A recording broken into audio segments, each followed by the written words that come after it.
Bonjour belle âme, bienvenue dans ce podcast qui se veut très spontané et relié au cœur, dans lequel je vais te raconter mon histoire flamme jumelle, mais aussi ce que je vis dans ma vie de FJ. Dans cet espace, je vais également te partager les sujets qui font sens pour moi et qui me tiennent à cœur en lien avec bien sûr les flammes jumelles, mais aussi la reconnexion à soi. Je suis Marissa Hugued, en relation FJ depuis plus de 25 ans et mariée à ma flamme jumelle.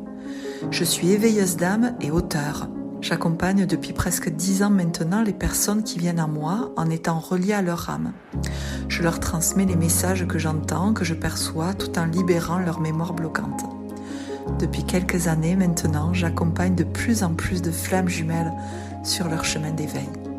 Bienvenue dans cet espace qui se veut authentique. Je te souhaite une très belle écoute. Et si ce podcast te plaît, n'hésite pas à laisser un commentaire. Merci.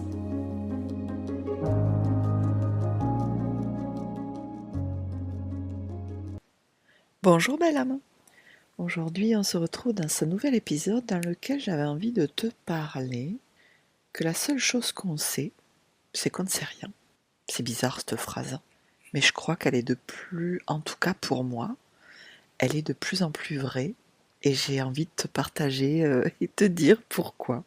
Si tu as lu ma newsletter, en fait tu sais que depuis quelque temps, je vis une séparation avec mon autre, bien évidemment. Alors non, je ne suis pas du tout en train de divorcer, mais voilà, une situation personnelle fait qu'on se retrouve en séparation physique et on ne sait pas du tout combien de temps ça va durer. Vraiment pas. Et vraiment, au bout de 25 ans de vie commune, même si on en a déjà vécu des séparations, mais pas des comme ça, entre guillemets, forcément une part de moi se dit mais qu'est-ce qui se passe ? Pourquoi ? Et qui l'aurait prédit finalement ? Parce que si on s'attache à toutes ces étapes, si on s'attache à ces cadres et ces cases de flammes jumelles, tu te dis, en fait, une fois que tu es avec ta flamme jumelle, tu es avec ta flamme jumelle. Tu évolues, il ne se passe plus rien, entre guillemets, hormis l'éveil des blessures, tu vois. Mais il y a quelque chose qui dit, tu rencontres ton autre, tout se passe bien, il y a l'éveil des blessures, il y a la séparation, et puis de tout ça, il y a le travail sur soi, la nuit noire de l'âme avant le travail sur soi, et puis après les va-et-vient, parce qu'il y en a un tel qui commence, voilà, vous commencez à vous retrouver, et puis après, où il n'y a pas le couple parce que ça peut pas se faire, où il y a le couple, et là, c'est pour la vie, quoi, tu vois. Et je suis en train d'observer que tout ça, c'est pas vrai, d'où la phrase, la seule chose qu'on sait, c'est qu'on sait rien. Parce que moi, je croyais, dans mon mental, tu vois, dans mes idées préconçues, que ça se passait comme ça, même si quand même j'ai tendance à dire qu'il ne faut pas rester sur ces fameuses étapes, même si tu peux les retrouver dans mon livre. Voilà, à un moment donné, tout ce qu'on vit, en fait, en lien avec notre flamme jumelle, et pas que, bien évidemment, c'est choisi par notre âme. Donc finalement, et regarde par rapport à ce qui m'arrive, c'est juste un exemple, et c'est juste... Voilà, pour étayer cette phrase que la seule chose qu'on sait, c'est qu'on sait rien, parce qu'on ne sait pas ce qui va nous arriver. Rien n'est préétabli et on ne peut pas prédire par des mots terriens ce qui va arriver et ce qui a été choisi par notre âme. Et je crois qu'il vaut mieux qu'on ne sache pas, tu vois, parce que sinon, je ne sais pas trop dans quel état on serait, surtout en ce moment où on est quand même pas mal challengé. Bon, tu me diras, ça fait des années qu'on l'est, mais là, je trouve que cette fin d'année, elle est quand même assez particulière, mais tout ça, c'est pour 2025. Voilà, pour nous prévoir dans ce 2025, pour qu'on puisse vivre cette année au mieux. Mais il est vrai que j'observe, moi, voilà, ce qui se passe dans mon couple, où je trouve que c'est assez extraordinaire, et finalement, ça, on ne le voit pas sur les réseaux. Cette espèce de changement, ou cette espèce de il se passe quelque chose qui n'est pas dit, parce que finalement, c'est la vie. C'est la vie. Attends, je ne sais pas comment trop te le dire. C'est là un petit peu peut-être le cœur du sujet de cet épisode, c'est que il faut pas se cantonner à ces étapes.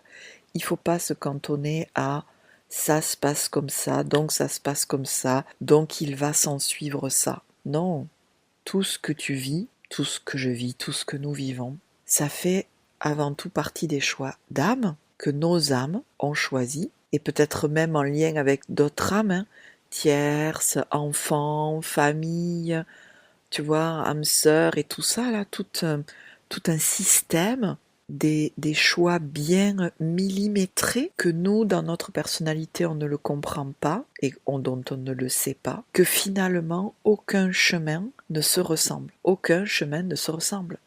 Donc, quand tu as besoin de faire un choix pour toi, qui te paraît juste, mais qui paraît à l'opposé de ce qui est dit, de ce qui est démontré, de ce que tu entends sur les flammes jumelles, je crois qu'il faut que tu t'écoutes toi.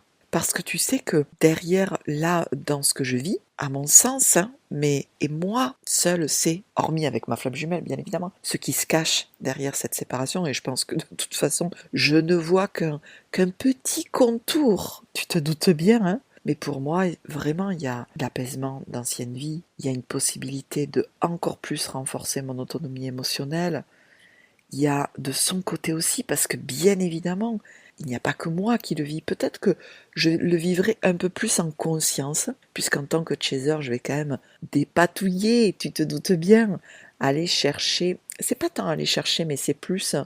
Il y a une certaine conscience mentale, parce que j'ai quand même besoin d'explications qui me permettent de me rassurer. Alors que pour mon autre runner, bon, ben en fait, il voit au moment, quoi. Mais je sais très bien qu'à l'intérieur de lui, il se passe aussi des choses et qu'il est conscient de certaines choses.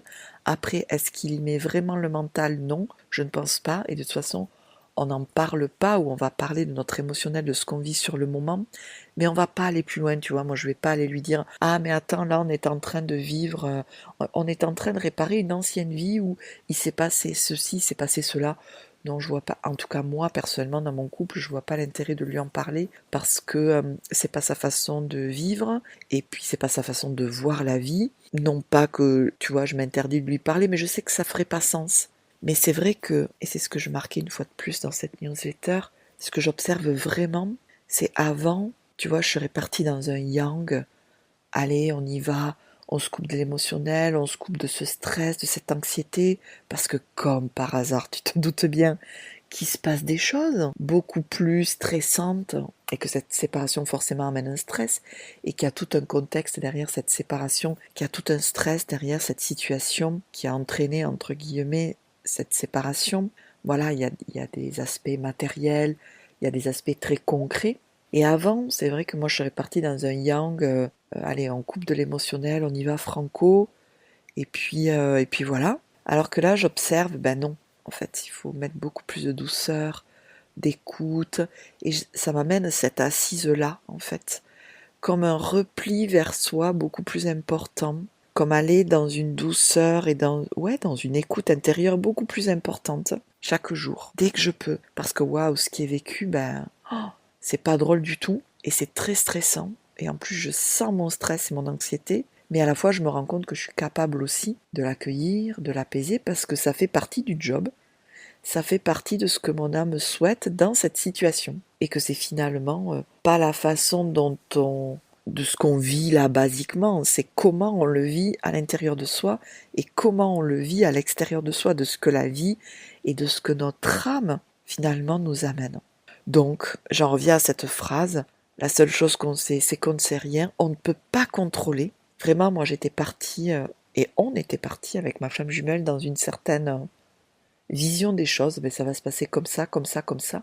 Mais autant te dire que ça s'est pas du tout passé comme ça, comme ça, comme ça. Et avec le recul, ben, c'est très positif ce qui se passe, même si ça amène un espèce de challenge qui n'est pas évident ni pour l'un ni pour l'autre. Et vraiment, le truc qui dit, mais ça n'est pas du tout, du tout, du tout, du tout commun à ce qu'on peut lire, à ce qu'on peut entendre sur les flammes jumelles. Et vraiment, mon message, il est là. Du coup, ne te cantonne pas à ce que tu entends, ne te cantonne pas à ce que tu lis. Toi seul sais ce qui est juste pour toi, toi seul sais ce que tu vis. Et ça me fait écho à une amie, il y a quelques années de ça, qui me disait, mais je ressens ça au plus profond de moi, et je ne comprenais pas, flamme jumelle, hein, je ne comprenais pas en fait ce qu'elle disait, tu vois, je ne le ressentais pas. Et elle me tenait un discours mordicus, hein. Et à cette époque-là, ben, avec la personne que moi j'étais, je me suis dit, mais c'est pas possible, en fait, c'est pas cohérent.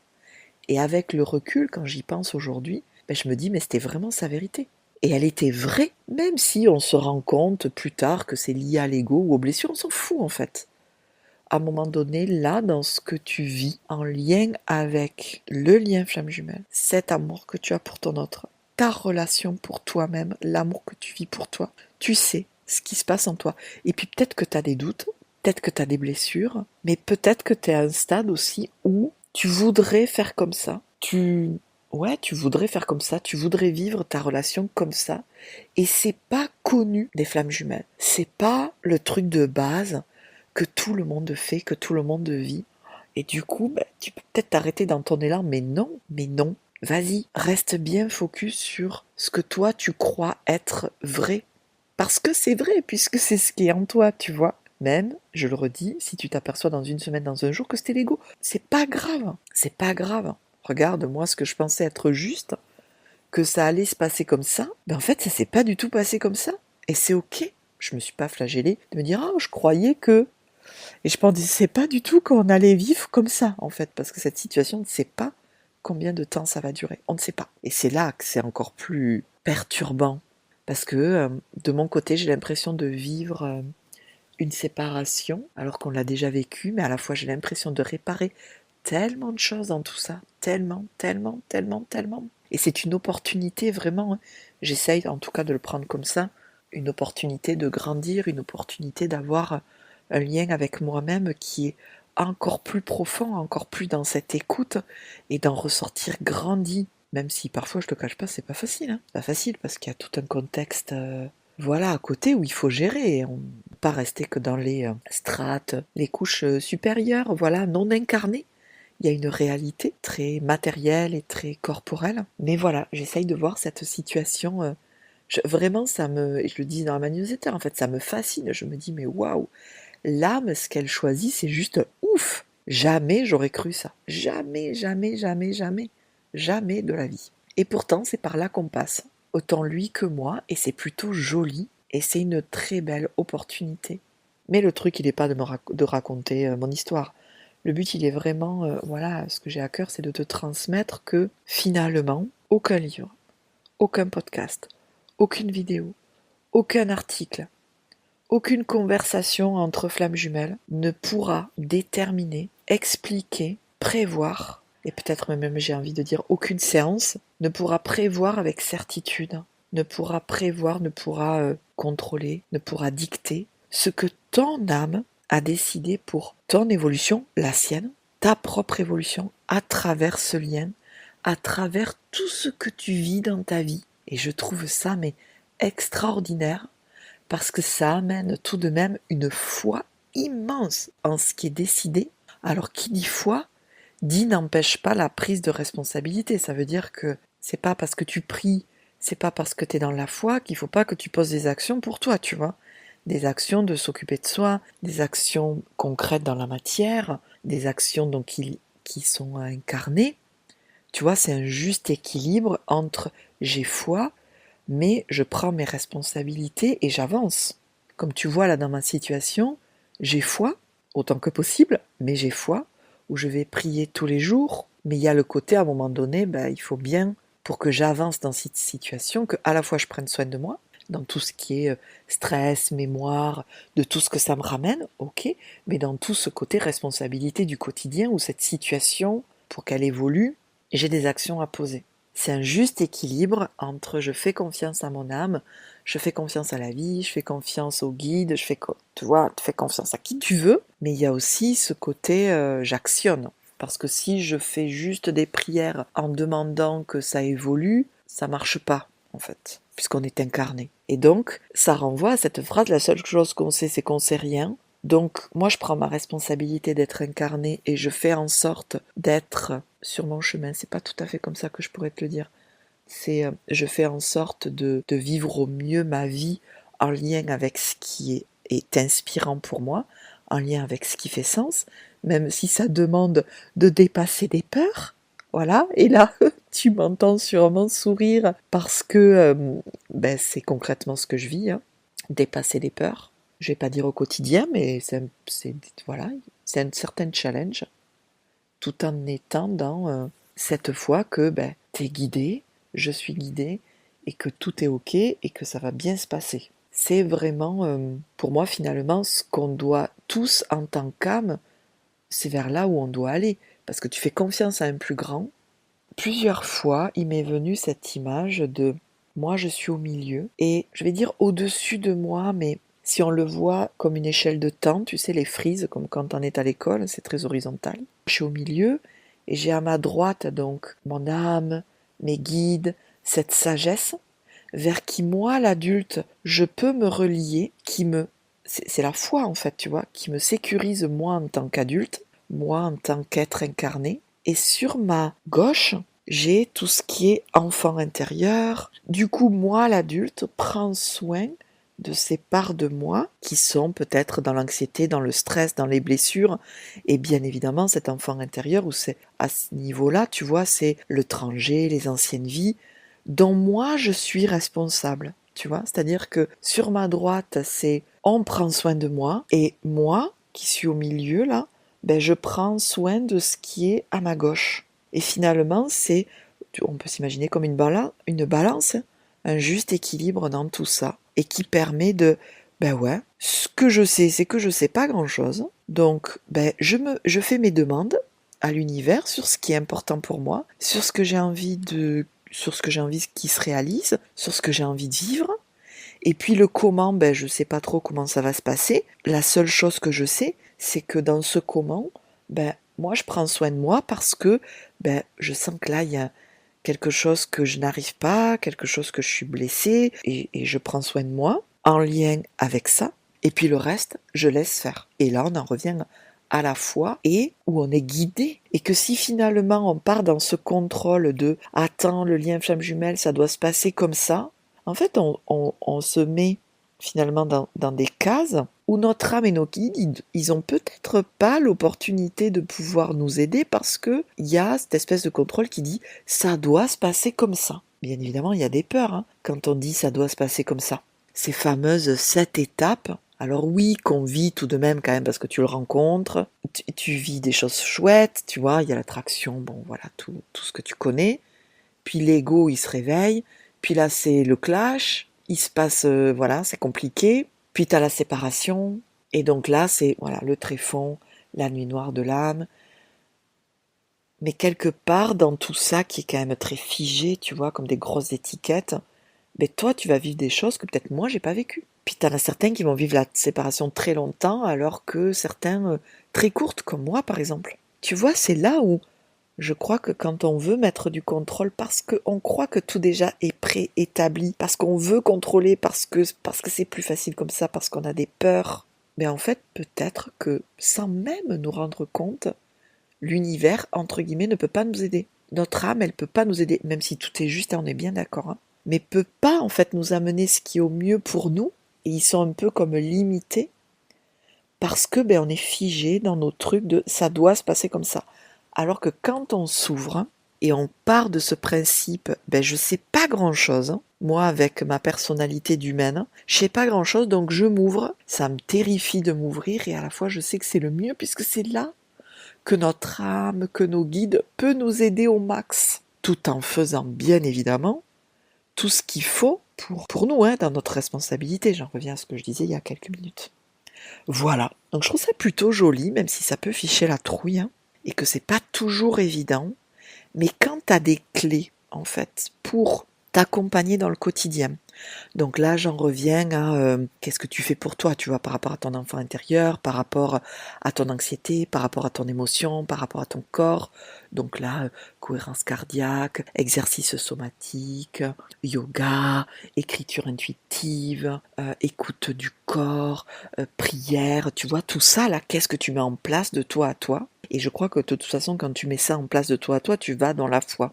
Parce que comme tu sais que tu es capable de te sécuriser toi dans ton quotidien, tu peux faire confiance au plus grand.